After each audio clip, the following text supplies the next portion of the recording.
How do you have an open container on a motorcycle? I was trying to figure that out. Like, is this a cruiser style bike? It was a bobber. With a bobber. It was a 1500 Kawasaki. It was. I put the bike together. It was a low rider. It's cup holders. They connect right to the handlebars. Okay. And I had 2 of them. But that's like in plain view. Like in a car, your stuff will be lower, but you just had it right out there. You didn't give a crap. I knew I needed help. Yeah. I was at that moment where I didn't care anymore. Mm-hmm. It was do or die. That was it.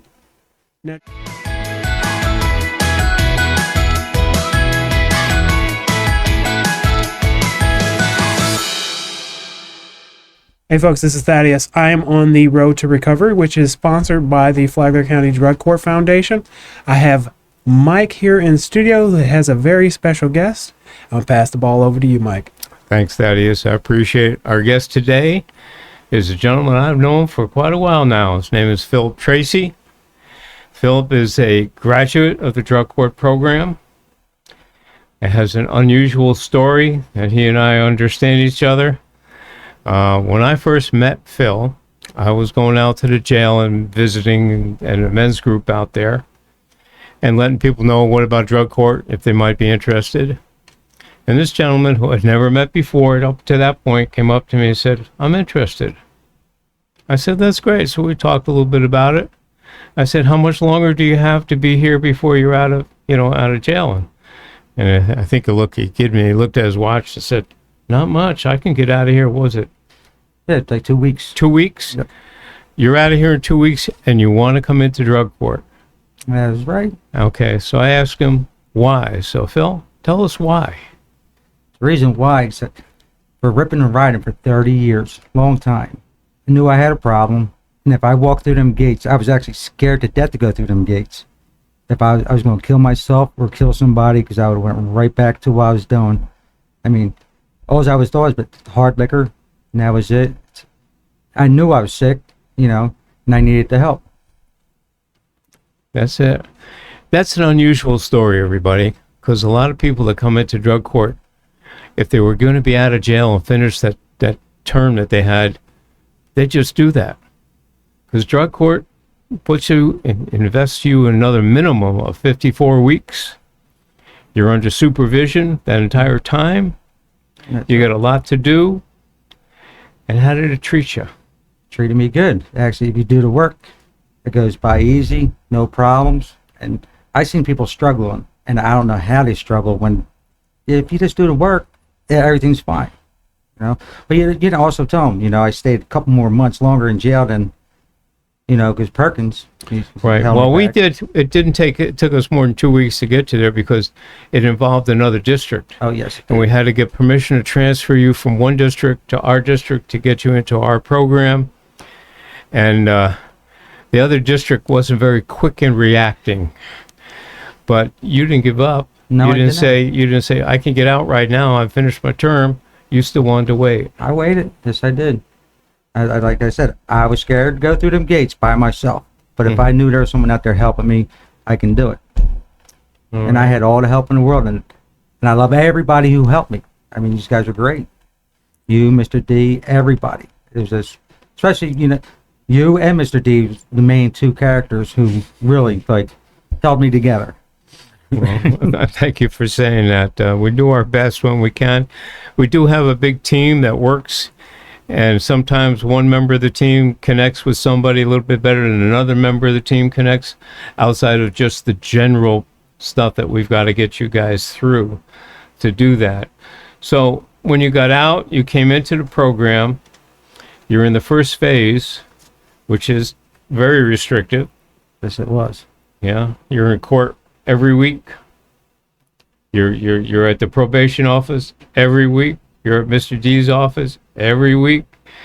You've got a judge watching you, a prosecutor watching you. I had work watching me. Oh, that's it. Oh, yeah. Yeah. That's good. That's incredible. And I've watched you since you got out of the program. And of course, that's a big key for any of us that are in helping or wanting to help.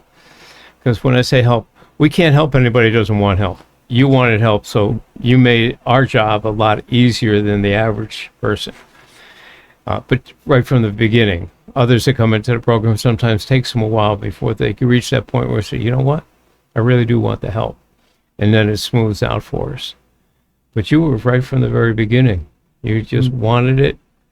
It was, Mr. D and I, we said, okay, here we got something. We got an unusual thing right here. But the greatest part, Philip,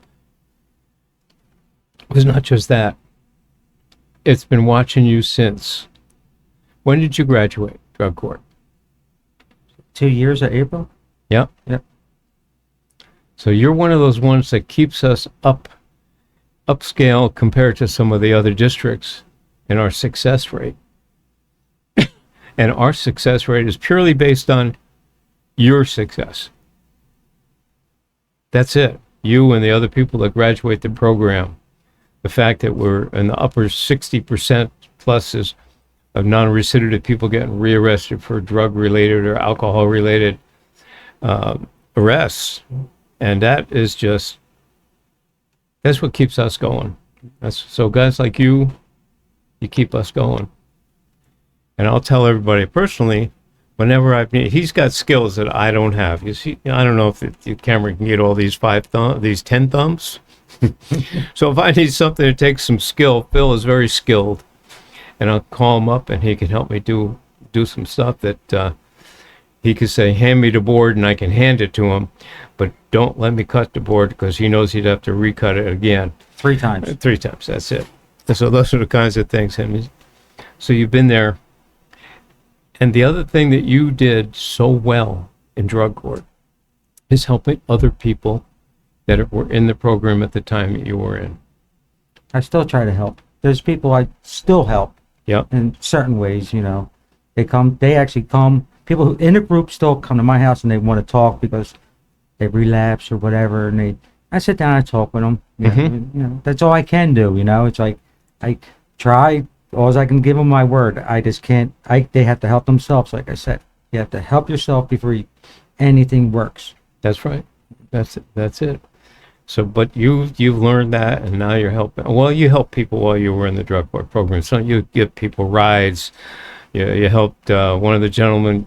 You got him some work. You worked together, and did that. Brought him through that point. He's doing great now too. So yeah, I see him on Facebook. Yep. Yeah. So those are the things, folks. When we look at what the drug court program in Flagler County does, it gives people an opportunity to basically start over.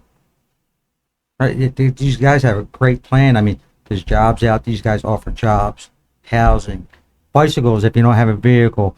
For me, moving to Florida was the best thing that ever happened to me. It was a godsend. I'm telling you that now. Because if I was still lived in Philadelphia or New Jersey, I'm telling you, I'd be dead or I'd be in jail. Guaranteed. But Florida was the best thing. I got locked up one time, and all it took was one time also to make me wake up. I didn't blame no one but myself. It was my fault how I got. It was no one else's fault. That's it. And you were in substance abuse, and your main thing was alcohol. Yes. For how long? 30 years. 30 years. And when was the last time you had a drink? Well, I ain't gonna lie to you. Okay. I ain't gonna lie to you. A couple months ago, I sipped on a beer. That's about it. That's it. So Yep. It wasn't like before. I was more addicted. I used to drink a fifth of tequila every morning just to go to work. Oh my goodness. Yes. You were supporting Mexico. Oh yes, I was. Fifth of tequila before you went to work in That the is morning. correct. Yep. I was a functional alcoholic. I hid it too. I hid it well. Yep. When you were arrested to get you into this, what caused the arrest? Open containers on a motorcycle. Mm-hmm. Being an idiot. That's what, ripping and riding, running down the highway as fast as I can, just being stupid, it's time to grow up. Can't be a kid your whole life. That's it. That's phenomenal. I'm That's great. doing donuts on a Harley, in front of Johnny D's. You know. Oh man. So what would you have to say to people that are out there that are where you were, even if they don't get arrested and get into drug court? What's your best? What do you have to say to somebody if they call you and say, "Hey, Phil, I heard that you did this or did that, and you've come this way"? What would be your advice to them? I'd have to hear their story and how they're going. I can't give advice. I have to be, I got to be face to face with them. It's like they got to let me know what they want, so I can maybe try to put them on the right path. Okay. Well, that's a smart thing to do too, because we don't all have the answers. That the answer is not the same answer for everybody. Right, it's not. And like I said, they want to help. They need to help themselves before they can get any really help. They want to do it for themselves. It's time, to wake up. Open your eyes. You're killing yourself, or you're going to kill someone else. All right. I'm going to tell you something, and I don't know if this is still going on. Something, again, very unusual about this gentleman here. You don't have a dog, do you? Or do you now? I have a dog now. Okay. But I still have my pet Rosie. And Rosie is a pig. A pig. And she's no little pig. No, Pork Chop is bigger. Well, I don't know. Rosie, they're on 3 acres now. They don't live at my house no more, but they're on land where they can run around. But, she's close to about 400 pounds. Close to Pork Chop. Pork Chop's 500 something. And these were your pets? Yes. And they lived in your house? That's correct. Uh-huh. That takes some courage right there, I would think. I've got a guest coming on later. He'll be in next week, the week after your show is in, and he has a little miniature pig. I guess they only get to about 65 or 70 pounds. There's no such thing. Really? No, they starve them so they stay that small. That's how they stay small. There ain't no such thing as miniature pig. They get all because I'm gonna have to nail him when we do that, because his little piglet has 7 little piglets. Oh boy! That he's got now that he's got to find homes for. Wow, I might know somebody. All right. Well, I'll get a chance. I'll introduce you to him, and if we can help him find some homes for these piglets, because he left. He was visiting or working help with his family up north, doing some special stuff. Had his pig with him. Knew he was coming back down here and then going back up, so he left his pig with a friend. Oh. Okay. Who had a pig of the opposite sex, who decided to help this pig have 7 little piggies. Oh, we got my Rosie fixed, so she's neutered. She's neutered, so no additional ones. So again, your advice to somebody that's going through this is come talk to you. Sure, my number's wide open if anybody wants to call. I mean, you have it. If anybody wants to talk, they can call me anytime. That's it. So you hear that, folks? If you're out there and you have an issue and you want somebody who's been there, done that, and what we call won the T-shirt. That's correct. Give me a call, 401-864-6997, and I'll hook you up with Phil.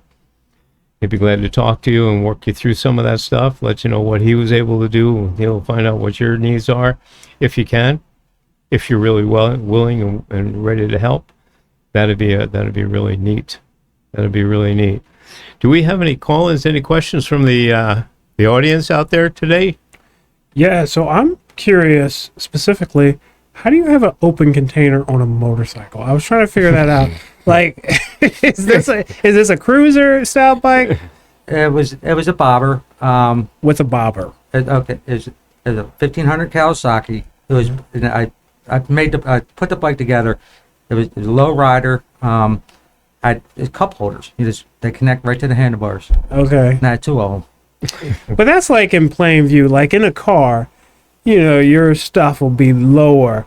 But you just had it out there. You didn't give a crap. I knew I needed help. Yeah. I was at that moment where I didn't care anymore. Mm-hmm. It was do or die. That was it. Now, did you ever get involved in any type of accident or anything? I did get into an accident on a motorcycle. Ooh. I went mirror to mirror to somebody. I ain't gonna say no names because they couldn't do nothing because I was. The police they tried to walk in my house when they weren't supposed to. Yeah. Little escalades happened and I won it, And so they were watching me for a little bit. So Yeah. yeah. What? Was that down here or up that in was Philadelphia? that was down here. That Okay. was down here. Yep. Have down they here. stopped stopping you now? Yeah, well, they stopped me to say hello. Okay. How I'm doing. Oh, that's so, good. Yeah. You ever You know, go? I mean, now I'm going to tell you right now, the police officers down here, they're here to help. They really are. I mean, there's a lot of abuse out there right now, and they don't want to see like me or anybody fall into that situation. And I'll tell you, it's a godsend how the police are here. They're wonderful. I mean, when they were elected, they didn't rough me up. They didn't do nothing. Like, and all these people are like, oh, they threw me around. Bull crap. That's all bull crap. I mean, they're really nice, and they knew I needed help. Mhm. So, yep. I said we get a lot of referrals from the sheriff's department for drug court. Okay. When they arrest somebody and they feel that they know what the drug court does, they'll give that name to the state's attorney, who is the one that brings us to the rest of it, and have a conversation, because they do. Right. You know, and I'm quick to mention, and I'll keep mentioning, you know, our jail has progressed a lot even since you've been there. Our sheriff department does more in the world of recovery, other than drug court, than any other county agency. We have treatment 5 days a week out at the jail. They have 2 pods, one for women and one for men, just for people that have got arrested in a drug or substance abuse issue, to give them an opportunity to go through treatment. And it's a 90-day program they've got out there, so they're getting 3 months of that 5 days a week. Got some great people working out there to help them. That's awesome. And then, of course, all the job training stuff that our sheriff has built. He's quick to tell his team, if they're screwing up, arrest them. But once we get them in, let's see if we can make it so they don't come back. Right. So they're teaching HVAC, they're teaching electricity, they're teaching food management, they're teaching this, teaching that. Also, well, people have an opportunity. And Also, I like when they had just for men, for their family, for their kids. Mhm. It's like, get his, if they're taking care of their kids, it's all. I mean, some of the programs they have in there, it's amazing. It's like I never seen them before like this, but yeah, it's really nice. It is nice. So, as bad as things can be here in Flagler County, us being some of the top overdoses in the state of Florida, numerically based on population, we do have a sheriff's department that sees the issue, because they're out there responding to the overdoses all the time. They don't want that to continue. So if they get you and they're arrested for some type of substance abuse issue that's not violent, not sexual, they get you into this program if you want to be in that program, or get you into the drug court program. Lives are changing. Oh, they are too. And the good thing about what you did was with that Narcan, helped out a ton of people. We passed it out. We did everything we could, and also we had that one save that one time. That's right. You were on that team that, Yes. that when we did the first one out at the drug pantry, Yep. at the food pantry, Food not the pantry, drug pantry. yeah. Oh, excuse me. At the food pantry, and that gentleman called me that night. He said that he had picked up one, and I think you were personally the one who gave it to him, and it saved somebody. This time he came through when we did it again, came up to the team and told them the story, and they told us that it was his wife that he was able to save because they were giving out the Narcan. So that's, And I think I knew what couple that was too, because they didn't want to take it at first. yeah. So yeah.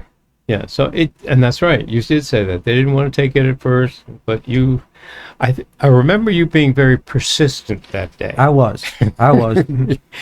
You wanted as many people to have it, to understand it. You were talking to them about how to use it, what it was for.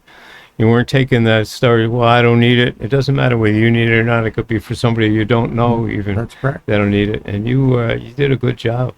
You did a good job with us that day. So, how are we doing there time-wise, boss? We got 12 minutes if you want. 12 minutes. That's going to be hard. Sure is. That's going to be hard. We can wrap up whenever you want. It doesn't matter. Well, we can cut it. Okay. I think I'll finish it up by saying, that again, when I look back at the people that I've been involved with in drug court, like yourself, the graduates that have come through, and I look back, not just a month or two, but I look back several years where they've been, what's been going on in their life, and how they've succeeded. It's guys like you and some of the other folks that we run across that really keep us built up, because we know we have some negative times. Right. We don't win all the time. We have some losses, Okay. and those are hard to do, but it's folks like you, and we had an interview last week that'll be, I think it'll go on tomorrow, that you'll hear about the stories that, like yourself, they were near death. There was no returning, nothing, and they got hooked, and they made a decision, That was it. and now life is good. And is life good for you now? Oh, it's great. It's great. Never been better. That's You know, good. clear mind. It's you do wonders. Do wonders. Right. I'd like to say one thing. One of the best moments was me and you when we went to go get your cab for your truck. That's right. No, I we remember. both cried and Yeah. it was, yeah. There's a story there, okay, and it's an unusual story. We could tell it. So I'm looking for a camper cab for my truck, because we're going to build it into like a mini hotel. So if I'm out of town working for a weekend, I don't have to pay the hotels. So I put notices out looking for it, and got some information from a gentleman up in Jacksonville. He had one. It came off the exact same truck as mine, same color, same year, same everything. It belonged to his son, and it blown the engine, and his son was just going to part it out. So I said, okay, it sounds good. The price was right. So I called Phil and I said, you busy on Tuesday? He said, no, you need some help? I said, yeah, I do. I got to go pick up this cap for my truck. And it's going to take more than me to get it there, because, again, all them thumbs, got to have somebody who knows what they're doing to make sure it don't fly off on the way home. We get there. The gentleman was really nice. His name was Steve. Well, the gentleman went to church all the time. And his son was an hardcore alcoholic. And me and Yep. him talked for a while. Yep. We were, while these guys talked, you know. And but the greatest part was like they told me the price.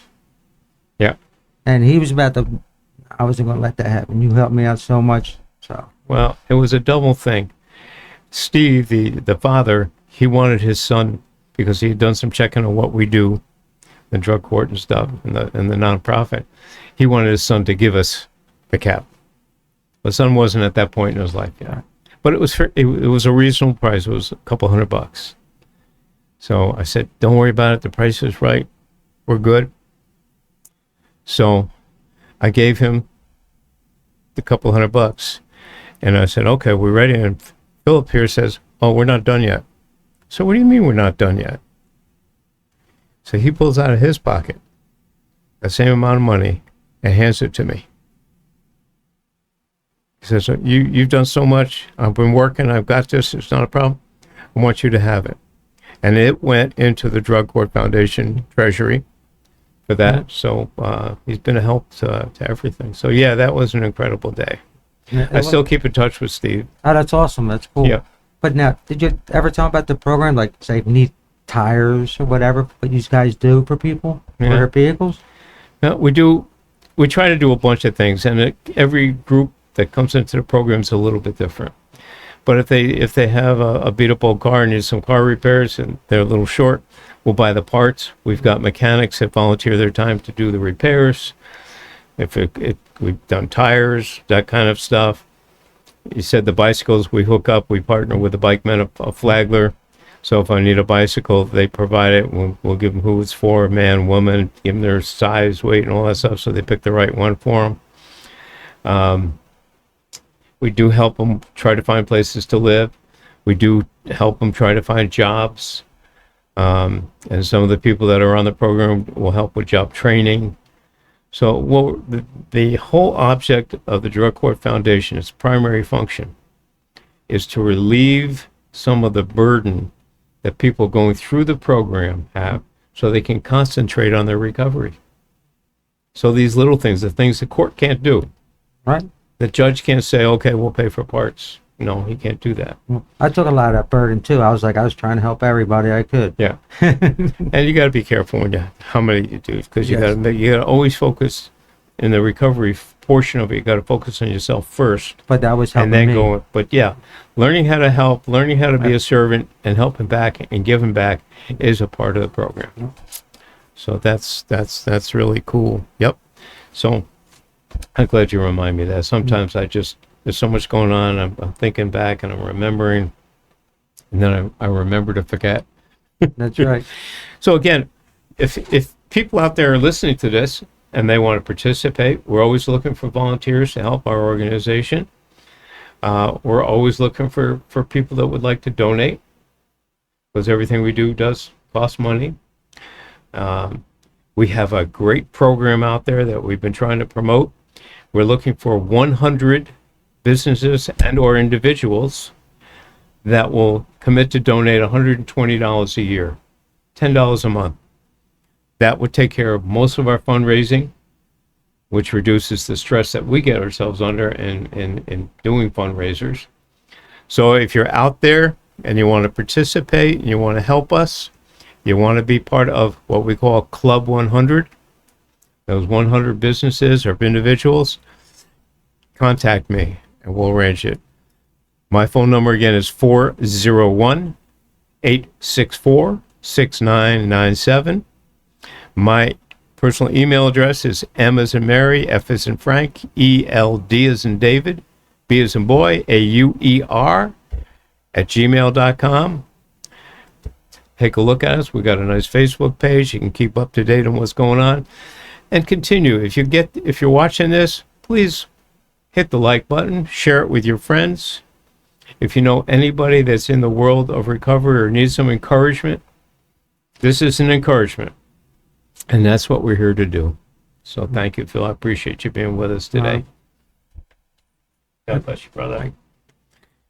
So, folks, this has been Thaddeus, Mike, and Phil on the Road to Recovery podcast, which is sponsored by the Flagler County Drug Court Foundation. Again, just like Mike said, think about being involved with it and also donate. Club 100 is his goal to reach to help with that fundraising effort, and it can really make a difference here in this community. So, again, Thaddeus, Mike, and Phil on the Road to Recovery podcast, which is hosted here at the Flagler Voice Podcast Studio. And we'll see you next time.